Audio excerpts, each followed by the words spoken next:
Deputy President that made it clear that Kenya Kwanza members of parliament and those who voted in support of the bill were doing the bidding of the political party and the government of the day. And I wish we could replay that, but those were the words of the Deputy President. And even before the dust settles on the public anger over the passage of the bill, members who supported the bill of parliament are essentially in for another surprise, and we have seen it. They're afraid to go home. They have been apologizing to their constituents all over on social media.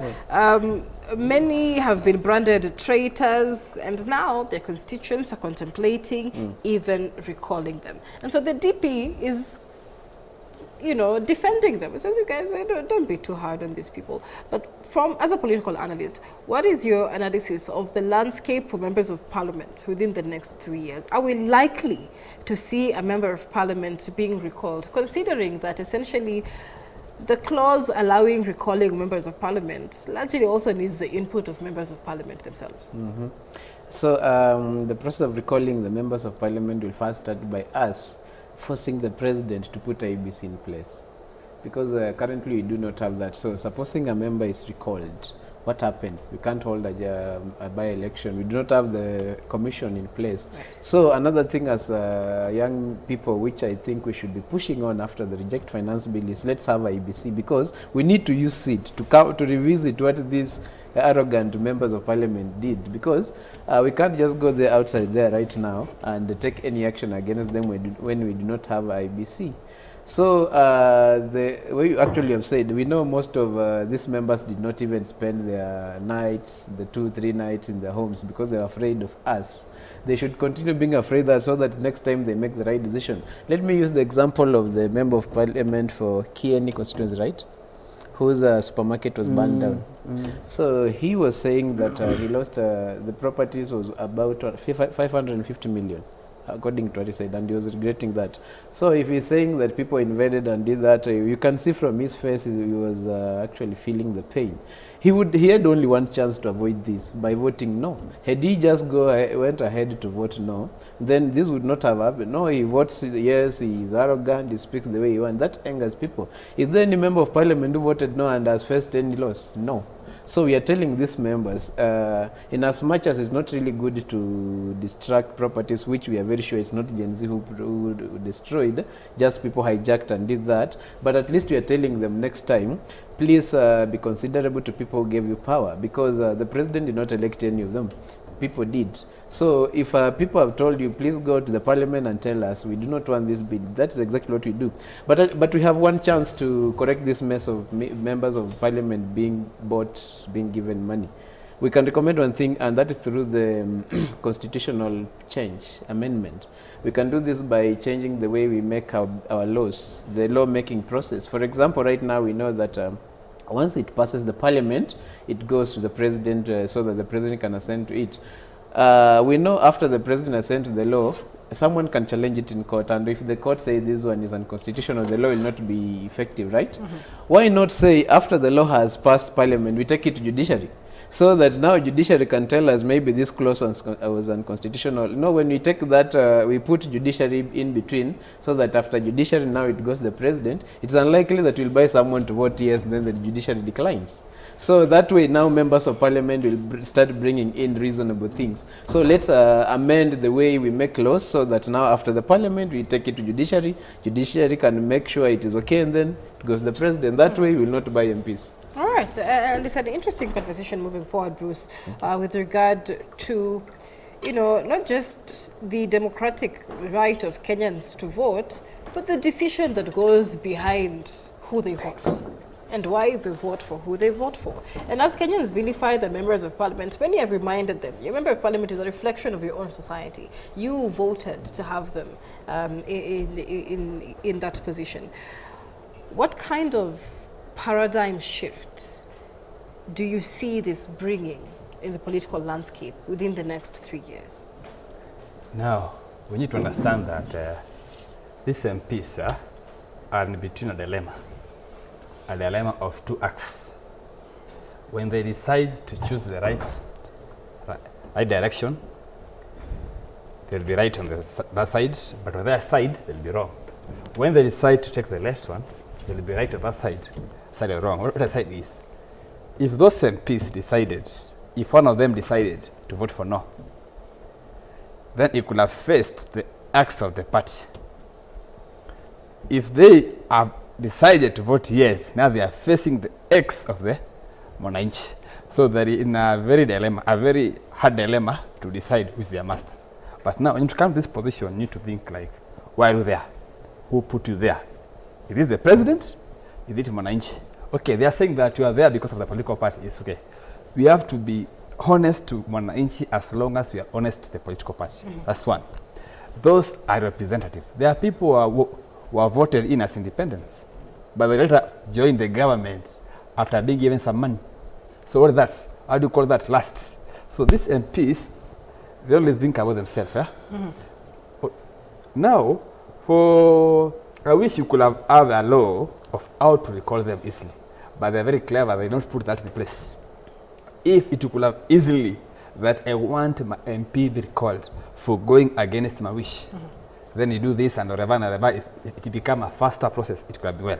But now, the way they have put things that they are well protected, they are the most powerful of all the armed governments. That's wrong, yeah. All right, and we see live pictures there from the Nairobi Central Business District as more tear gas is lobbed at civilians and protesters in a bid to ensure that crowds do not gather within the Nairobi Central Business District. It's been an entire day of running battles among police and protesters, and the presence of the Kenya Defence Forces officials, as you can see there, trying to quell some of the protests. And you have live on the screen there a protest that is in the hands of the Kenya Defence Forces officers. So remember, constitutionally are there to only reinforce the work of police officers who are within the Nairobi Central Business District. Let's just cross over live on the ground and listen in to what's happening there.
Hi.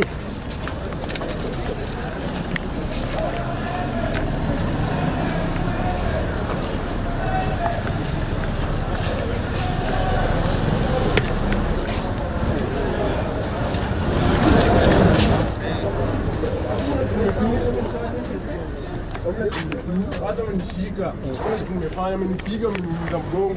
Hakuna kitu nimefanya. Hiyo sio fiti bana. Hakuna kitu nimedu, nimepanda ngoja mati niende home. Sasa wakuja kunishika anasema sijui nimefanya. Hakuna kitu nimedu. Kuna tenje. Kuna tenje. Hizo.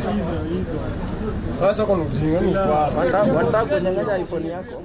Wanataka kunyang'anya iPhone yangu.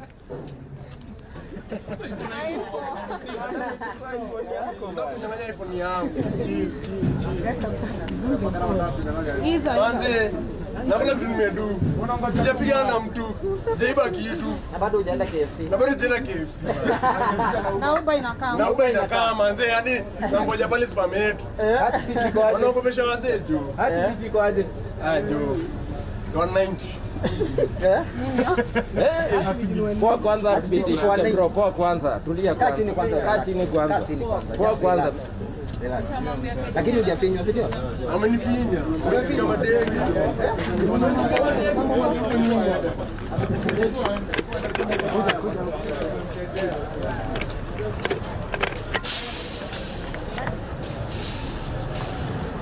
Twende huko. twende huko. Those are live pictures from the Nairobi Central Business District as the protesters stand up for their democratic rights, even in the presence of officers of the Kenya Defence Forces who have made their presence known in the Central Business District. And we're seeing a largely deserted street in the largely deserted streets in Nairobi, as most protesters have been denied access to the Nairobi Central Business District, and those conducting their own business within the Central Business District as well directed to leave the town at this time. It is just about 3 p.m. In Nairobi, Kenya. Many of the protesters agreeing, of course, to leave the Nairobi Central Business District by 5 p.m. To avoid excessive use of police forces. So we continue to take a look at the situation there as more and more protesters seemingly come into contact with the officers of the Kenya Defence Forces. However, it is important to note that we have not seen much use of excessive force from the KDF officers, even as we wait for the High Court to pronounce itself on the legality of their deployment, which was approved by the National Assembly yesterday and challenged this morning by the Law Society of Kenya. We'll be able to give you more details of that as more questions are raised over the timelines. How long will the KDF be on the streets? Which are their specified locations to be on the streets? And what is their mandate? Is it to respond to an emergency?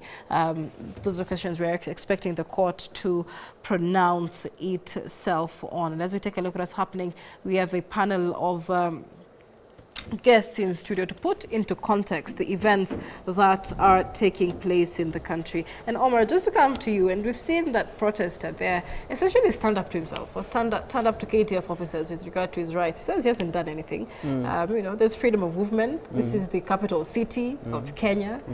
What do you make of this picture?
Bad life that our future generation will just be poor.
That stood with us when we needed them. So this hypocrisy, the same way to church.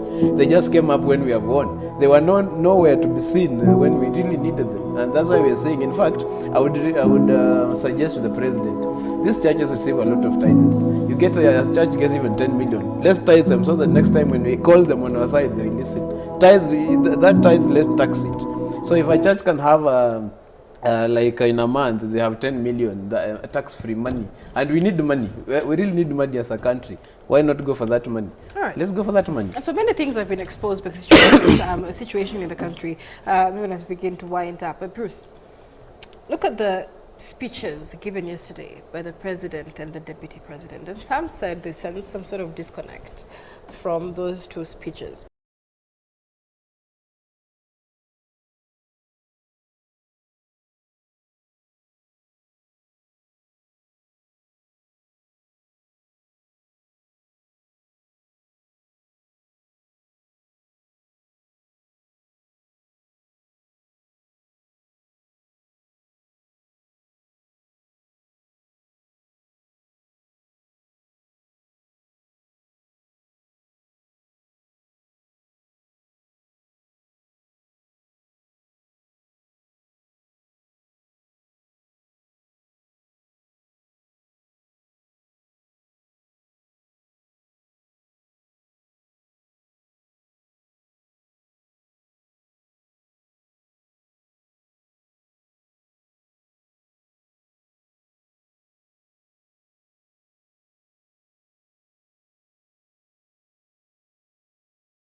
saying about this bill. They have the capability to do the investigation. They have the capability to do everything, to have the full information to present the president. But what happens when the deputy say that they were lying to them? They were lying to them that the people are okay with the bill. They were lying to them that the ground is okay. The ground is supposed to, Mr. President, sir, just continue with your bill. Just push it, okay? Now, what the deputy president was saying that he was blaming it on the NIS as a fact that they're the people to give them the information. It seemed that the two are being driven by the report, but the report was false. Like, look at the example of the president's speech on the Tuesday night. That speech was totally clear. A 4-minute speech, like he's saying that that was a plan sponsored and treasonous. It means that the report that was given a night before, it was all about treason's attempt. But later, the following day, it was given about a report of about anger. It's about the youth are angry with the leadership. The youth are angry with the finance bill. But if you see the previous day, it was about what? Treasonous. Somebody wants to overtake your government. Somebody wants to take you from your seat. That's what results him to speak with an angry tone. Okay. Now, these two people, the DP is saying that it's a truthful man. They are forcing the public to see that they are okay, but they're not okay. There is something that is disturbing. Okay, the people who are close to president are trying to boss the DP. That's according to the DP claims. The DP also is feel that it's being undermined. Now, if you see, after the Tuesday process, there were the National Intelligence Service meeting, the National Council, that include the president, the DP, the military, whatever. That's National Council. The DP was not there. That means, if in my perception, it's like they started suspecting the DP is behind the demonstrations. Right, and we'll be coming back to that because he mentioned that in his speech as well, accusing the NIS boss of, accusing him of the demonstrations. We have more live pictures there, even as the anti-government protests continue across the country. Let's bring in our reporter, Mumbi Wambugo. She is live for us from Nakuru, where the anti-tax demonstrations started off very peaceful in the morning, but more activity has been recorded for the better part of the afternoon. Mumbi, it is heading to 4 p.m. What is the situation where you are? Good afternoon, Michelle, and as you saw just a few hours ago, we've seen quite some running battles here in the Nakuru CBD, where police were just trying to disperse crowds of youths who were actually not demonstrating but trying to invade businesses. Police are saying that these were not protesters, or rather the Gen Z protesters, but these were those who were trying to invade various parts of the businesses. It's been quite a number of activities here, a lot of chaos, police, just throwing tear gas, lobbing tear gas canisters, and we've also seen use of live bullets. So far, we are not sure whether we have any injuries, but we will be following up. But right at this moment, things are back to normalcy. As you can see, there is a movement. Everyone is going back to their daily routine. However, most of the businesses here are closed down as a result of fear of being invaded or being robbed by the said goons. But as of now, everything is back to normal. But there is a heavy presence of security police officers. We've seen GSU officers just around the city, just trying to maintain peace and order. But so far, I'd say everything is back to normal, only that businesses are not active, but transport is back to normal. Matatus are operating as usual, but we're going to follow up on whether the youths who have been injured or killed during the confrontation of the police officers and the alleged goons, but we are going to be giving you report later. We're going to be speaking to some of the medical superintendents across the city just to find out whether we have any injuries or we have any gun wounds or any deaths affiliated to the live bullets that we've seen. But we've also witnessed that the police today were quite disorderly, I'd say, because we've seen the business community complain about, the tear gas being lobbied anyhowly to the businesses inside the buildings. And as you saw in our last live, police officers threw tear gas canisters as we were trying to do interviews with some of the business community. So it has also angered some residents, saying that actually police officers are the ones that are fueling the youth to continue crowding up and trying to access the CBD, because it was all calm the whole morning. The businesses were going on as usual, but as soon as the police started lobbing tear gases to a few youths who were trying to crowd here and there, and a few youths who were also trying to invade some of the businesses, that's when more youth started to come in, to show their anger towards the police. From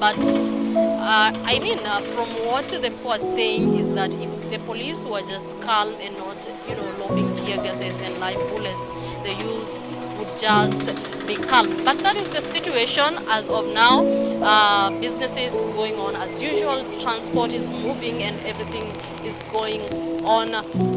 Boda riders just waiting for the customers. Everything is just going on as usual. This might change, or rather the situation might maintain, but this is a situation we are going to follow up closely from Nakuru County, Kenyatta Avenue. So the boldness that we saw among the youth today has to go all the way to, if there's an election, we have to maintain the same level of boldness. We cannot be bought. So the member of parliament is not spending so much money on us that they think of how much they want to recover next. When we meet them, they're not afraid that we're going to ask them for money. They know we're going to ask them for what they have done. So we are talking about changing the psychology of an entire society, something that is so ingrained in many of us, which is a culture of corruption and bribery. And that affects our electoral system, and then it affects our legislation process. So are we going to see a bit more bolder politicians? I think we've instilled some fear of God in them so far. And what we're going to see is they are going to be a bit more cautious, I think. Maybe we will now see a lot more secrecy. I hope they don't now start closing out parliament like they did yesterday to journalists and to the public, because now that might be the trend. They start passing things because they're saying if you avail information, if they know, then they can criticize you. But we have to be on the guard. Of course, you have people who are trying to ride this wave, but remember, Dan, that you're dealing with a generation that comes with receipts. In those chaos. We'll be taking a look at that, of course, even as we seek to establish the exact number of those who lost their lives and those who were injured as a result of this protest, or as a result of police brutality as well. But even as we begin to wind up, gentlemen, Bruce, your final comments on what's next for the country? Where do you expect this country to head next? Because essentially today is the culmination of those 7 days of rage. Are Kenyans expecting more protests from the protesters? What are you expecting? Well, I think things will come back to normal in a short time. But we can see the effects. We can feel the effect. Like you can see live the TV, all the shop shuts down, nothing is going on. I think it's better for the youth to retreat, and they give it a day. We give the present time to see if what you said can be accomplished, which we know it can't, but let's just try.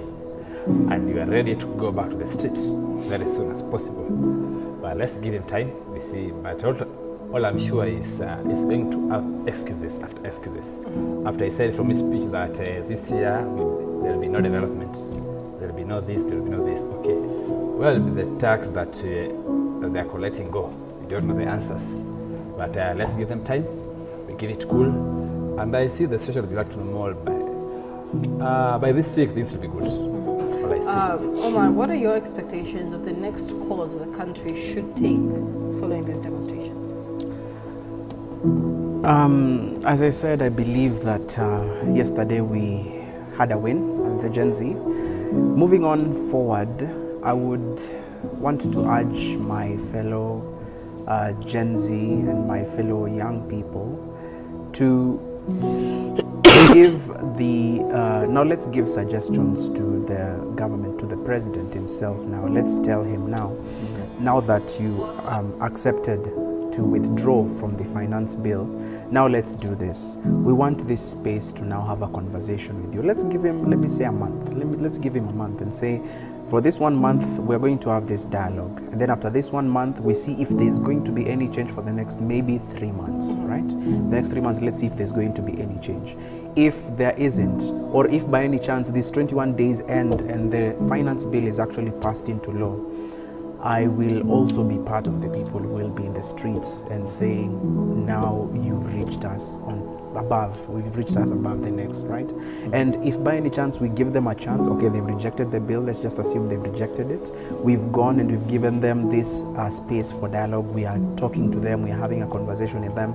We give them our what we believe can help the country move forward, and then we give them this specific amount of time and they don't deliver. I will be part of the people who will be in the streets, and I will be part of the fellow Gen Z who will be in the streets trying to fight to ensure that we bring this country from those days of when they used to oppress the citizens. And I would love to urge my fellow Gen Z.